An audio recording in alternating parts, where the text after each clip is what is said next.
हाँ, पीपल का पेड़ जमा है अम्मा, पीपल का पेड़। एक मकान के आंगन में एक 8-9 वर्ष का लड़का उपर्युक्त वाक्य कह रहा था।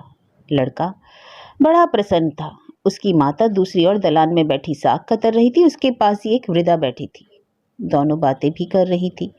लड़के की बात पर दोनों में से किसी ने ध्यान ना दिया, परंतु जब लड़का हल्ला मचाता हुआ उन दोनों के पास आया तो लड़के की माता झुंझलाकर बोली, क्या है, कान खा गया? पीपल का पेड़ अम्मा, पीपल का पेड़ हमारे आंगन में जमा हो गया है, चलकर देखो। अरे जमा होगा, कहकर माता ने वृद्धा से पुनः बात करनी चाहिए, परंतु वृद्धा उत्सुक होकर बोली, कहाँ पेड़ जमा है रे, चलकर देखो तो। यह कहकर वृद्धा उठ खड़ी हुई। लड़के की माता भी उठी। लड़का दोनों को उंगली के इशारे से दिखाकर बोला, वह देखो, आह, पत्ते कैसे चिकने हैं, जैसे सीसा। निकट पहुंचकर दोनों स्त्रियों ने देखा। दीवार की जड़ से पीपल का पेड़ उगा है, 1 फुट के करीब ऊंचा, 4-5 बड़े बड़े पत्ते। वृद्धा बोली, आहा, यह तो बड़ा अच्छा शकुन है, इस पेड़ की तो रोज पूजा करनी चाहिए। मेरे मायके के एक घर में ऐसा ही पेड़ उगा था, उन्होंने उसकी पूजा की, नित्य पूजा करते थे। राम जी की दया से उनका घर भरा पूरा हो गया। लड़के की माता बोली, चलो अच्छा हुआ, पीपल की पूजा करने बाहर जाना पड़ता था, अब घर में ही हो गया। लड़का वृद्धा से बोला, दादी अभी पूजा करो। वृद्धा, लड़का ठीक कहता है, पहले पहले देखा है, पूजा जरूर होनी चाहिए। जा पानी ले आ, फूल थोड़ी रोली या लाल चंदन बताशे। सास के कथन अनुसार बहुत सब सामान ले आई। लड़का साथ साथ दौड़ा फिर रहा था। पीपल की पूजा हुई। लड़का बोला, जब खूब बड़ा हो जाएगा तब बड़ा मजा आएगा। गर्मियों में आंगन में छा रहा करेगी, पीपल की छाह बड़ी ठंडी होती है। दादी ने कहा, हम तो इस पर चढ़कर खेला करेंगे। पीपल पर देवता का वास रहता है, पीपल पर चढ़ना नहीं चाहिए। सास पतोह दोनों फिर अपने स्थान पर आ बैठी। कुछ देर पश्चात लड़के का पिता आया। वह बाहर गया हुआ था। लड़का पिता को देखते ही बोला, बाबू हमारे आंगन में पीपल का पेड़ जमा है। कैसा पीपल का पेड़? पिता ने पूछा। लड़का पिता का हाथ पकड़कर ले गया और उसने पिता को पीपल दिखाया। पिता पेड़ को देखकर बोला, अरे होगा, ऐसे तो जमते ही रहते हैं। अम्मा और दादी ने इसकी पूजा की है, यह देखो चंदन लगा है। लड़के ने एक पत्ते पर पड़ी हुई लाल छींटे दिखाते हुए कहा, अच्छा अच्छा। बाबू साहब वहां से हटकर अपने कमरे की ओर चले। उनकी पत्नी रसोई घर में भोजन पका रही थी, माता दलान में बैठी थी। बाबू साहब ने अपनी माता से पूछा, पीपल की पूजा की है क्या? हाँ, वृद्धा ने गंभीरता पूर्वक कहा। बाबू साहब किंचित मुस्कुराकर अपने कमरे में चले गए। थोड़ी देर में जब वृद्धा स्नान करने चली गई तो बाबू साहब टहलते हुए रसोई घर की ओर गए और अपनी पत्नी से बोले, वह प्रसाद कहाँ है? कैसा प्रसाद? पत्नी ने अचकचाकर पूछा। अरे वही पीपल की पूजा का। पत्नी हंस पड़ी और बोली, उसका क्या प्रसाद? कोई प्रसाद थोड़ी ही बांटा गया है। पूजा हुई कि नहीं? हाँ, ऐसे ही मामूली पूजा कर दी थी। अरे तो मामूली प्रसाद ही सही, मामूली पूजा का मामूली प्रसाद। अच्छा, 2 बताशे ले लेना। लाओ, 2 बताशे ही सही, मैं यहाँ से उठूंगी तब मिलेंगे। अच्छी बात है, मगर यह तुम लोगों को सूझा क्या? पीपल की सब पूजा करते हैं, इतने बड़े की? पीपल तो पीपल है, चाहे बड़ा हो या छोटा। लड़का बोल उठा, बाबू जब बड़ा हो जाएगा तो खूब छाह रहेगी। बाबू साहब आंगन की ओर देखकर बोले, हाँ, गर्मी और बरसात में तो आराम रहेगा, पर जाड़े में तकलीफ रहेगी। आंगन में धूप नहीं आएगी, जिसे धूप खानी होगी छत पर चला जाएगा। जाड़े तो 2-3 महीने रहते हैं, बाकी दिन तो आराम रहेगा। हाँ, यह तो ठीक है, कहकर बाबू साहब अपने कमरे में चले गए। पीपल का पेड़ प्रतिदिन बढ़ने लगा। वृद्धा नित्य उसकी पूजा करती थी। लड़का दोनों समय उसे सींचता था। कदाचित इसलिए पेड़ कुछ शीघ्रता के ही साथ बढ़ रहा था। अब वह 4 फीट ऊंचा हो गया था। उसकी शाखा उपशाखाएं खूब फैल रही थी। इसी प्रकार 6 महीने और व्यतीत हुए। अब वह वृक्ष 6 फीट के करीब ऊंचा हो गया और उसका तना एक हष्ट-पुष्ट आदमी की जांघ से भी अधिक मोटा हो गया। एक दिन बाबू साहब वृक्ष के निकट खड़े होकर उसे गौर से देख रहे थे। अकस्मात उनकी दृष्टि उस दीवार पर पड़ी जिसकी जड़ से वृक्ष का प्रादुर्भाव हुआ था। बाबू साहब ने देखा, वृक्ष की जड़ के निकट दीवार में दरार पड़ गई है। दरार करीब 1.5 फुट लंबी और आधा इंच चौड़ी थी। बाबू साहब चौंक पड़े। वह शीघ्रतापूर्वक वहां से हटकर अपनी माता के पास आए और बोले, अरे वह तुम्हारा पीपल दीवार गिराई दे रहा है, दीवार फट गई। हैं? दीवार फट गई? कहती हुई वृद्धा उठी। पीपल के पास आकर वृद्धा ने दीवार को देखा। देखकर बोली, पीपल से तो क्या फटी होगी? बाबू साहब बोले, अरे और कोई कारण तो नहीं हो सकता, पीपल से ही फटी है। ये चीजें कहीं घरों में लगाई जाती हैं। वाह, यह तूने कैसे कह दिया? 20 पेड़ घरों में नहीं लगे हैं क्या? वे तो पहले से होंगे, मकान पीछे बना होगा। बने मकान के अंदर पीपल नहीं लगाया जाता। अच्छा तेरे कहने से? अच्छा मेरे कहने से ना सही, पर इस दीवार को तो देखो। अब इसका क्या किया जाए? किसी राज को बुलाकर दिखाओ ना। शाम को बाबू साहब ने एक राजमिस्त्री बुलवाया। राज ने मौका देखकर कहा, या तो इस पेड़ को कटवा डालिए या दीवार से हाथ धोइए। यह पेड़ रहेगा तो दीवार नहीं बचेगी, और इस दीवार पर आपके दूसरे मरातिब की भी दीवार है, इसलिए बड़ा खतरा है। यह दीवार तो जाएगी तो दूसरी दीवारें भी गिरेंगी, तब बहुत नुकसान हो जाएगा। बाबू साहब झुंझलाकर बोले, मैं तो पहले ही जानता था, इन औरतों के स्वांग से नुकसान के सिवा फायदा थोड़े ही होना है। राज को विदा करके बाबू साहब अपनी माता के पास आकर बोले, तुम्हारा पीपल सारा मकान ले डालेगा, समझी? हैं? सारा मकान कैसे ले डालेगा? अरे नीचे की दीवार गिरेगी तो ऊपर की मंजिल क्या बच जाएगी? वह तो पहले गिरेगी। इसी दीवार पर तो सारा बोझ है। तो जितनी फटनी थी फट चुकी, अब क्या सारी दीवार थोड़े ही फट जाएगी? राज तो यही बात कहता है, और मेरी समझ में भी उसकी बात आती है। दीवार फटती ही चली जाएगी। अरे उस दड़ी जाड़ का सिर किसी दूसरे राज को दिखाओ, वह चाहता होगा कि सारी दीवार को फिर से बनवाओ। ये लोग तो तिल का ताड़ बना देते हैं। माता को विश्वास दिलाने के लिए बाबू साहब ने दूसरा राज बुलवाया। उसने भी पहले राज की बात का समर्थन किया। बाबू साहब बोले, यह दीवार जितनी फटी है उसकी अगर मरम्मत करा दी जाए तो फिर ना फटेगी। अगर पेड़ इतना ही बड़ा रहे तो ना फटेगी। पेड़ तो बढ़ेगा, और पीपल का पेड़ कितना बढ़ता है यह तो आप जानते ही हैं। जैसे जैसे बढ़ेगा वैसे वैसे दीवार की दरार बढ़ती जाएगी। मरम्मत करा दीजिएगा तो फिर फट जाएगी। और इसकी डालें आपके सामने वाले छज्जे की तरफ बढ़ रही हैं, उस छज्जे के लिए भी खतरा है। तो यह कहो ना सारा मकान ही खतरे में है। बेशक इसकी डालें और जड़ें जिधर जिधर जाएंगी उधर उधर की इमारत को खतरा है। बाबू साहब माता के पास दौड़े, बोले, सुनो ये दूसरा राज क्या कहता है? यह तो कहता है कि पूरे मकान को खतरा है। उसका सिर कहाँ है वह राज? इतना कहकर वृद्धा आंगन में आई और राज को देखकर बोली, अरे क्या कहता है रे? माँ जी, इस दीवार से मकान को बड़ा खतरा है। तेरा सिर खतरा है मूर्ख कहीं का। पेड़ एक कोने में है, सारे मकान को खतरा कैसे है? पीपल की जड़ें बहुत दूर तक फैलती हैं, नीचे नीचे ही तो फैलती है रे। नीचे नीचे तो फैलती ही है माँ जी। तो फिर दीवारों की नींव भी तो नीचे ही होती है ना माँ जी, और ऊपर डालियां फैलती हैं। तो फिर इससे क्या हुआ? इससे यह हुआ कि नींव को जड़ें ले डालेंगी और ऊपरी इमारत को डालियां। तो इतना बड़ा राज है रे, कोई ऐसी जुगत नहीं निकाल सकता जो पेड़ भी बना रहे और मकान को भी जोखिम ना है। पेड़ की जड़ें और डालियां तो मेरे कहे में थोड़ी है माँ जी, ये जिधर मैं कहूँ कि उधर ही जाएं। बातें बनानी तो तुझे बड़ी आती हैं, जितनी बातें बनाता है उतना काम ना जानता होगा। राज हंस पड़ा। अब काम की बाबत में क्या कहूँ, माँ जी बाबू जानते हैं, इन्होंने मेरा काम देखा है। बाबू साहब बोल उठे, बड़ा होशियार कारीगर है, ऐसा वैसा नहीं है। यहाँ कुछ होशियारी करके दिखाए तो जानो होगा होशियार। अरे इसमें होशियारी यही है कि इस पीपल को कटवा देना चाहिए, तब तो मकान बचेगा, नहीं तो मकान बचेगा नहीं। माँ जी चाहे जिसे दिखा लीजिए। पीपल कौन कटवाए? एक तो पाला पोसा पेड़ और उस पर पीपल, इस जिसकी अब तक पूजा की, उसे कटवाए। राम राम, जो कटवाएगा उसका नाश हो जाएगा।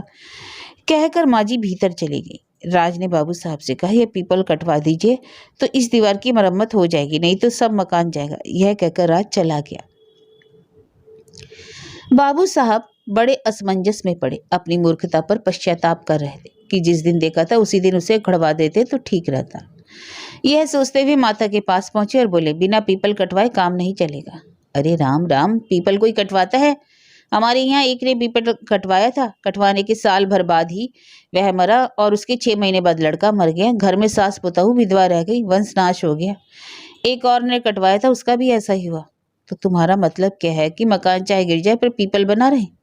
नहीं, मैं तो कहती हूँ कि पेड़ भी बना रहे और मकान भी ना बिगड़े। पर ये दोनों बातें तो नहीं हो सकती, पीपल कटवाना ही पड़ेगा। इतना कहकर बाबू साहब माता को के उत्तर की प्रतीक्षा न करके वहां से हटाए।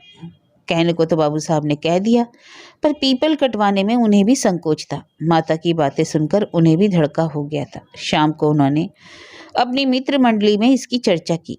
एक दिल लगी बाज बोले, आपकी माता ठीक कहती हैं, पीपल कटवाना अशुभ होता है, इसलिए पीपल को पालिए, मकान को गिर जाने दीजिए। मकान न रहेगा तो पीपल की छाया तो रहेगी, आनंद से उसी के नीचे चैन की बंसी बजाइएगा। पीपल देव की कृपा होगी तो फिर मकान बन जाएगा। एक साहब बोले, आप तो बौड़म हैं जी, रोज पीपल कटते हैं, कुछ नहीं होता, उसे कटवा क्यों नहीं डालते? पर माता जी कटने नहीं देंगी, यही तो कठिनता है, मैं तो आज कटवा दूं। एक तीसरे हसौड़ बोले, पीपल कभी ना कटवाना, पीपल कटवाया नहीं कि भ्रम राक्षस ने आपको धर दबोचा। पीपल पर ब्रह्म राक्षस रहता है, यह तो आप जानते ही हैं। लोग कहते तो ऐसा ही है। बाबू साहब गंभीरता पूर्वक बोले, वे ठीक कहते हैं, इसमें गलत क्या है? भाई कोई ऐसी युक्ति बताओ जो पीपल भी बना रहे और मकान भी बच जाए। मेरी समझ में आप पीपल से प्रार्थना कीजिए कि महाराज आप 52 रूप में ही रहिए। मेरा ख्याल है इतनी बात तो मैं मान लेंगे, क्योंकि आप लोग नित्य उनकी पूजा करते हैं। इस पर सबने कहकहा लगाया। बाबू साहब झल्लाकर बोले, तुम लोगों को मजाक सूझा है या चिंता के मारे खून सूखा जा रहा है? एक महोदय गंभीरता पूर्वक बोले, मैं आपको तरकीब बताता हूँ, दोनों काम हो जाए। लेकिन उस्ताद, मिठाई खिलवाना। बाबू साहब उत्सुक होकर बोले, बोलो, यदि दोनों हो बातें हो गई तो मिठाई खिला दूंगा। तो सुनिए, मकान बेच डालिए। जो मकान खरीदेगा वह अपने आप कटवाएगा, या ना कटवाए आपकी बला से। आप दूसरा मकान ले लीजिए। यह सुनते ही बाबू साहब उछल पड़े, बोले, भाई खूब तरकीब बताई, बस यही हो सकता है और कोई उपाय नहीं। तो मिठाई खिलवाइए। हाँ हाँ लीजिए। इतना कहकर बाबू साहब ने झट जेब से 1 रुपया निकालकर फेंक दिया। घर आकर बाबू साहब माता से बोले, माँ यह मकान बेचना पड़ेगा। क्यों? माता ने माथा सिकोड़कर कहा। और क्या करे, पीपल कटने नहीं दोगी, और जब तक पीपल नहीं कटेगा तब तक मकान नहीं बचेगा, इसलिए इसे बेच डालना ही ठीक है। ना पीपल कटवाना पड़ेगा, ना मकान गिरने की चिंता रहेगी। हम दूसरा मकान ले लेंगे। वाह, यह तूने अच्छी कही।